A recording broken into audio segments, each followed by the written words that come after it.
রাজমিস্ত্রির কাজ করা এই ছেলেটি একজন ভবিষ্যৎ ডাক্তার।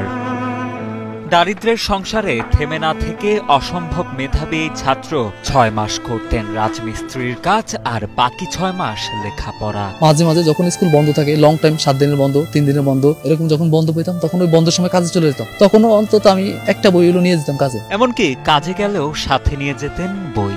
এভাবেই রাজমিস্ত্রির কাজ করে মেডিকেলে ভর্তির সুযোগ পেয়েছেন ভোলার অজপাড়াগাঁয়ের দরিদ্র এক কৃষকের মেধাবী ছেলে বেল্লাল। ডেঙ্গু জ্বর হলো, আমি ডেঙ্গু জ্বরে ঢাকাতে খুব অবস্থা খারাপ, মারা যায় অবস্থা, কিন্তু ডেঙ্গুর জ্বরের কোনো পাত্তা দিইনি। আমার কথা, আমি 3 মাস হয় বাচ্চা ফেরুম, না হলে আমি অ্যাডমিশনের চান্স নিয়ে যাবো। এটা ছিল জীবন লক্ষ্য। যদিও চেষ্টা করছি, মানুষের দোয়া ছিল, বাবা মার দোয়া ছিল, স্যারদের দোয়া ছিল, এই জন্য হয়তো আল্লাহ পাক আমার ভাগ্যে রাখছে। ভোলা জেলার চরফ্যাশন উপজেলার কুলসুমবাগ গ্রামের কৃষক শাহেদ আলী ও তাসনুর বেগম দম্পতির 4 ছেলে সন্তানের মধ্যে তৃতীয় সন্তান বেল্লাল। ছোটবেলা থেকেই লেখাপড়া শিখে বড় কিছু হওয়ার স্বপ্ন ছিল তার। তবে ৬ষ্ঠ শ্রেণীতে অধ্যয়নরত অবস্থায় বেল্লালের পরিবারে নেমে আসে দুর্যোগের ঘনঘটা। তখন এমন একটা পজিশন আসলো যে আমাদের ভাত খাইতে কষ্ট। ১৯৫০ টাকা সমিতির ফি।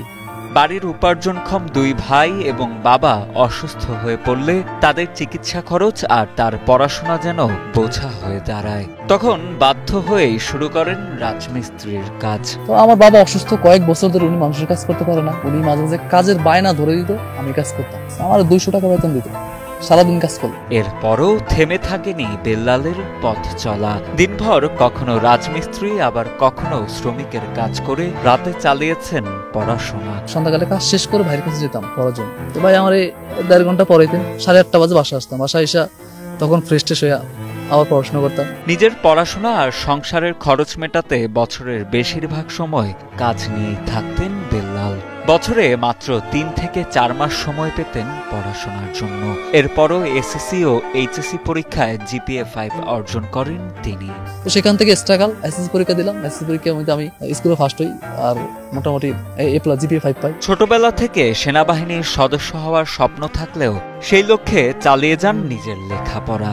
এখন সরকারি মেডিকেলে ভর্তির সুযোগ পেয়ে একজন আদর্শবান ডাক্তার হয়ে নিজ গ্রাম সহ এলাকার দরিদ্র অসহায় মানুষের কল্যাণে কাজ করতে চান এই মেডিকেল শিক্ষার্থী। মা গল্প বলতেছিল, কি পড়ালেখা করো বাবা, জীবনে ডাক্তারি করতে পারছি না।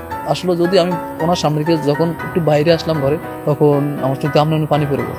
তখন ভাবলাম যে না, হ্যাঁ আমি ডাক্তারি পড়বো। এই আমার লক্ষ্য হয় ডাক্তারি পড়ার, যে আমি কেন পড়বো। বেল্লালের সাফল্যে আনন্দিত প্রতিবেশী সহ এলাকার মানুষ। একই সাথে বেল্লালের সফলতা দেখে আনন্দ প্রকাশ করেন এলাকার অনেক শিক্ষার্থী। এবং যে ভালো একটা লাইনে যায় তিনি বুঝতে পারছে, এটা আমাদের কাছে গর্বের বিষয় এবং এলাকার সবার কাছে গর্বের বিষয়। বেল্লালের মেডিকেলে ভর্তির সুযোগ পাওয়ার খবরে গর্বিত তার শিক্ষকরাও। তার জন্য উজ্জ্বল ভবিষ্যৎ কামনা করেন তারা। আমি আল্লাহ সুবহানাহু ওয়া তাআলার কাছে তার জন্য দোয়া করি। আল্লাহ সুবহানাহু ওয়া তাআলার জন্য তার মনের নেক যে লক্ষ্যবস্তু আছে, সেই লক্ষ্যবস্তুকে কাঙ্ক্ষিত ফলাফলে নেয়।